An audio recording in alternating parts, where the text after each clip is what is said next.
তুই পইরা পরীক্ষা দে, তুই না পইরা পরীক্ষা দিয়ে এ প্লাস পাইয়া এ প্লাস দিয়ে তুই করবিটা কি? ওই এ প্লাসটা দিয়ে হবে কি? কোনো লাভ নাই। পইরা পরীক্ষা দিয়ে এ প্লাস পা, আর যদি এ প্লাস নাও পাও তাতেও সমস্যা নেই, কোনো ব্যাপার না, ব্যাপার পরে দেখা যাবে। স্যার বুয়েটে চান্স পাবো না, ইউনিভার্সিটিতে ঢাকা ইউনিভার্সিটিতে চান্স পাবো না, ভালো কথা, ঢাকা ইউনিভার্সিটিতে সবাই এমনিও চান্স পাবে না। বাংলাদেশে যদি 20,000 ধরো যে 1 লাখ গোল্ডেন এ প্লাস পায়, ধরো তো 1 লাখ কি বুয়েটে চান্স পাবে? আর বুয়েটে চান্স না পেলে কি ওদের জীবন শেষ হয়ে যাবে?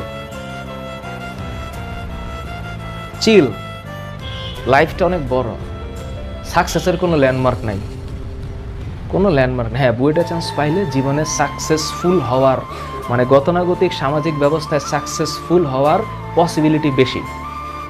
আমাদের সমাজ ব্যবস্থায় একটা ঢাকা ইউনিভার্সিটি স্টুডেন্ট যে একটা পার্টে থাকে আর একটা ন্যাশনাল ইউনিভার্সিটি স্টুডেন্ট সেই পার্টে থাকতে পারে না, কারণ সমাজে তাকে ডিভাইড করে দিয়েছে। এটা একটু খুব ভালো, এটা একটু খুব খারাপ।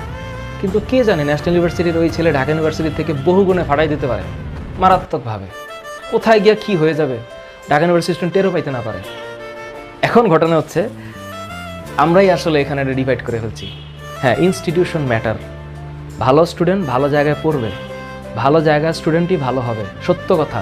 ইনস্টিটিউশন ফ্যাক্টর, কিন্তু ওই স্টুডেন্টই ওই ইনস্টিটিউশনই একমাত্র সলিউশন না, আরও সলিউশন আছে জীবনে। এটাই মাননীয় শিক্ষামন্ত্রীর একটা ভিডিও আমার পেজে আছে, আমি সেখানে কমেন্টগুলো দেখি, এক একজন ফাটাই ফেলতেছে, আরে দূর রাখেন এগুলো আবেগী কথাবার্তা, এইসব এ প্লাস ছাড়াও চলবে, এ প্লাস না পেলে তো কোনো বাপ মাই তো পাত্তা দেয় না।